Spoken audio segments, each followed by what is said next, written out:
새아침의 말씀입니다. 서울시 양천구 곰달래로 새물결교회 이정철 목사입니다. 하나님께서 허락하신 새날 새아침 주님의 이름으로 문안드립니다. 오늘 하루도 주님보다 앞서지 않고 성령 따라 승리하는 하루 되시기를 축복합니다. 사사기 16장 27절에서 31절로 결국 은혜가 이긴다 제목으로 말씀 전하겠습니다. 부모로서 내 자녀든 남의 자녀든 쉽게 사용하는 말 중 하나가 착하구나, 착하게 자라야 한다 라는 표현입니다. 얼마나 좋은 말입니까? 그러나 심리 상담학에서는 이 말도 지혜롭고 적절하게 사용해야 한다고 말합니다. 무슨 말일까요?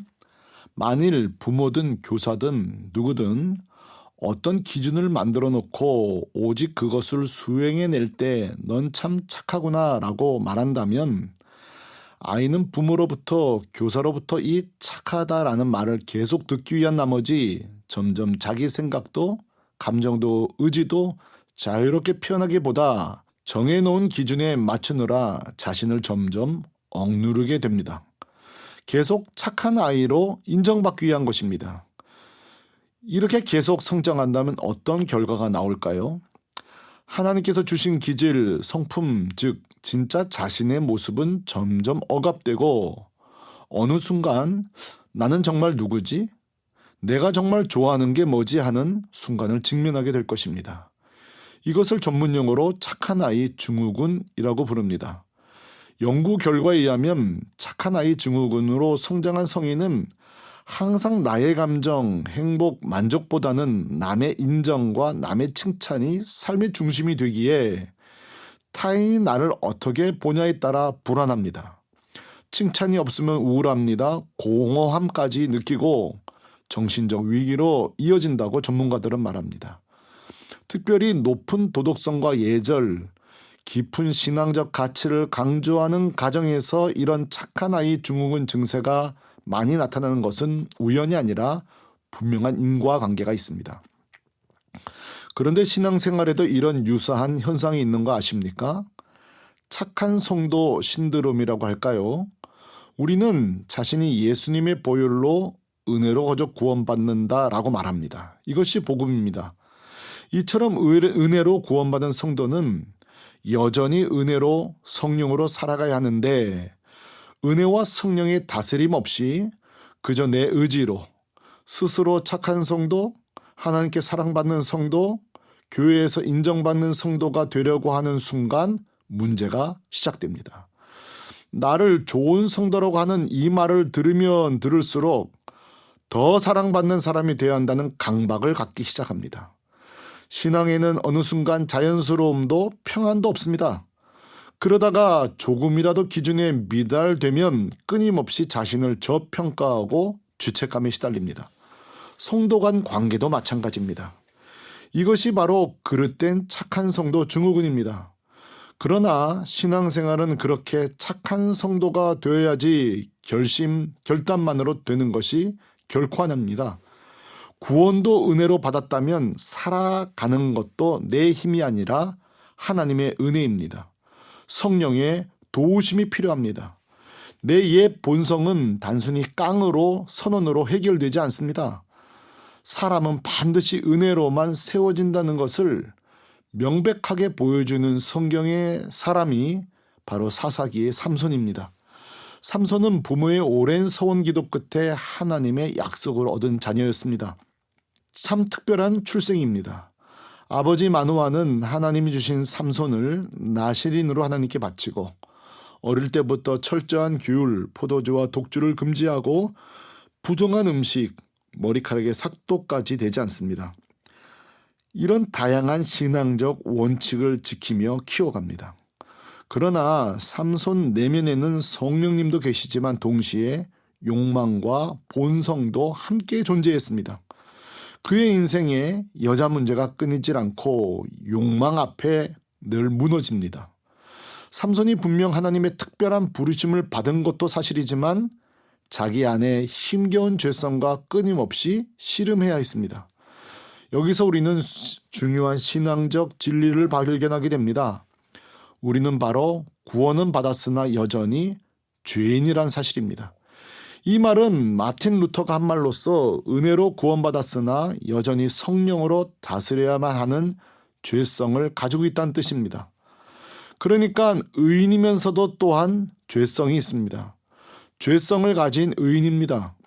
우리도 삼손도 성령의 인도와 은혜 속에서 거룩하게 살고 싶지만 동시에 내면에 꿈틀대는 죄악과 욕망으로 인해 갈등을 겪습니다. 로마서 7장을 말합니다. 선을 행하기 원하는 나에게 악이 함께 있다. 내가 원하는 바 선은 행하지 않고 도리어 원하지 않는 바 악을 행한다. 아멘. 그러므로 우리는 결코 내 힘만으로는 결코 의롭게 살 수 없음을 인정해야 합니다. 그러나 그렇다고 해서 절망한 필요는 없습니다.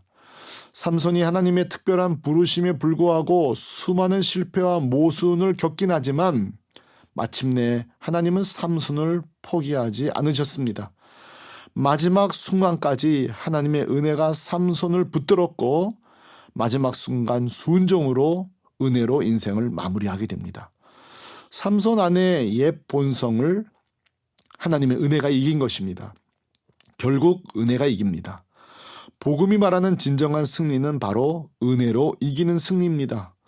우리의 인생이 모순과 실패로 가득하다 해도 하나님은 은혜로 우리를 멈추지 않고 붙들어 주십니다. 결국 은혜가 이깁니다.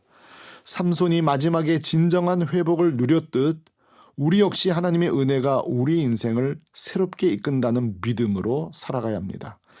이 시점에서 우리의 신앙은 그럼 어떻게 달라져야 할까요?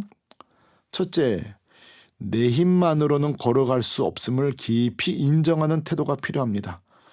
강박과 부담이 우리의 구원을 이끌지 못합니다.